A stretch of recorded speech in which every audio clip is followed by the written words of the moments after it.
Ladies and gentlemen, this is Zelda Tears of the Kingdom. This game has become the fastest selling Zelda game of all time. I'm gonna say that again.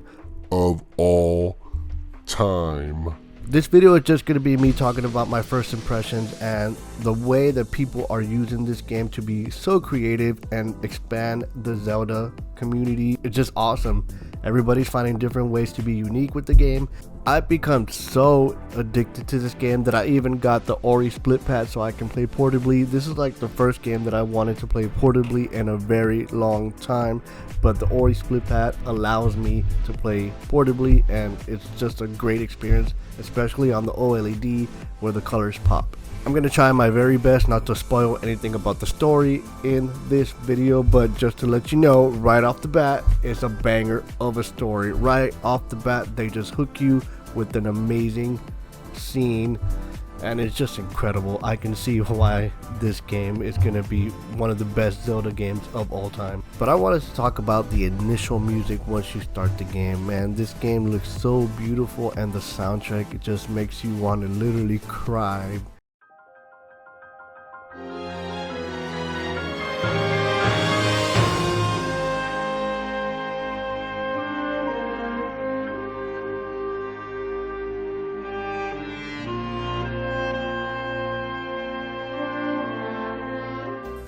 Just everything about this game. The dragon in the air is majestic. This great sky island that you start off in. The sky islands make the world just seem more vast and majestic. You get major Avatar vibes with the sky islands.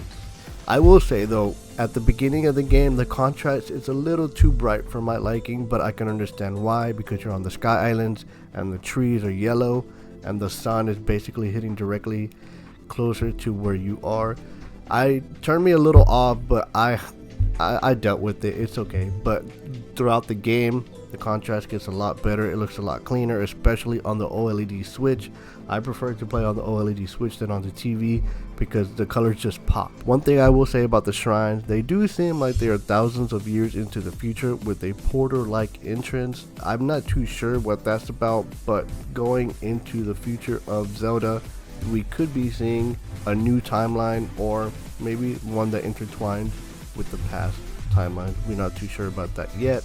But that's all I gotta say about the story. I'm not in too much yet, but yes, I'm gonna be doing a full review later in the future, and I will explain further about my thoughts on the story and if I believe it's a good story or not. Usually Zelda games give you a little bit of cliffhanger and they don't really explain the story too well, but I feel like this is going to be a really good story considering Ganondorf is back. A lot of people have been saying that the controls in this game are a little wonky, and I will admit the Ultra Hand controls take some time to get used to, but I can see why this will make the game a very creative way to experience a brand new Zelda game. The possibilities are literally just endless. But right off the bat, the first shrine makes you think outside the box with the wooden board and metal hooks to attach to each side in order to ride to the other side on a metal rail, and I thought that was pretty cool. It made you think differently about how to get through a shrine. Traditionally, shrines were kind of weird and wonky, but this one I can see that they're trying to implement all kinds of Ultra Hand, the fuse, and the ascendability. It's pretty awesome actually. It makes you think a lot, and I really like the thought process of each person being creative. Now we do have to talk about performance, frame rate issues, which we haven't had a lot of. This game runs phenomenally considering how big it is, but the one issue I did have was a frame rate dropping significantly when using the Ultra Ham at times, or when there's a lot of enemies around you. It drops pretty significantly. It doesn't bother me too much, but I understand why. This is a very big open world game, and the Switch is literally just struggling to keep up with it, but it's doing a damn good job. I will give it that. The game is just really easy to get lost into. There's so much to explore and tinker with. The fact that you can go anywhere, anytime, and do the story however you want, do side quests, and just mess with the sky islands, the underground area, it's just all incredible. Like I said, I don't want to spoil too much, but these are just my first impressions of the game. So I strongly encourage you to pick this game up. It's a must play, hands down. Fusing for the first time was a little wonky, but once you get it down, you can make really strong weapons and it makes the combat 10 times better. I found myself trying to fuse a wooden stick with every item I can find. You can do anything you want in this game. Fuse anything, fuse a bomb barrel or whatever, just anything. Is so incredible. The ascend ability is absolutely unique. It adds an extra element to the ability to explore areas that are unreachable by climbing or paraglider. The Legend of Zelda series captures the single player experience like no other. The music, the scenery, the aspect of a mere Hylian exploring this massive world of Hyrule. Something about progressing in this game just makes me so emotional because I know I'm about to embark on such an epic journey that I will never forget.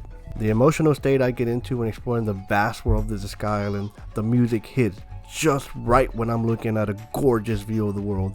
It's everything a Zelda game embodies and more. The building in this game is incredible. The Sky Island vehicles build explorations, it's just phenomenal. I ended up building myself a little, I don't know how to explain it. I'll just show a video of it here, but this is just me riding a vehicle that I created to do some of the sky shrines, and I love that they're sky shrines because it adds an even bigger element to the game, more exploration, just more things to do, and that's all we want in a Zelda game. So there you have it, ladies and gentlemen. That's my first impressions of the game and the Zelda game. I know a lot of people are working on the duplication glitch and all that stuff. They're making all these kinds of vehicles and stuff. This game is going to be great. It's going to be around for a long time.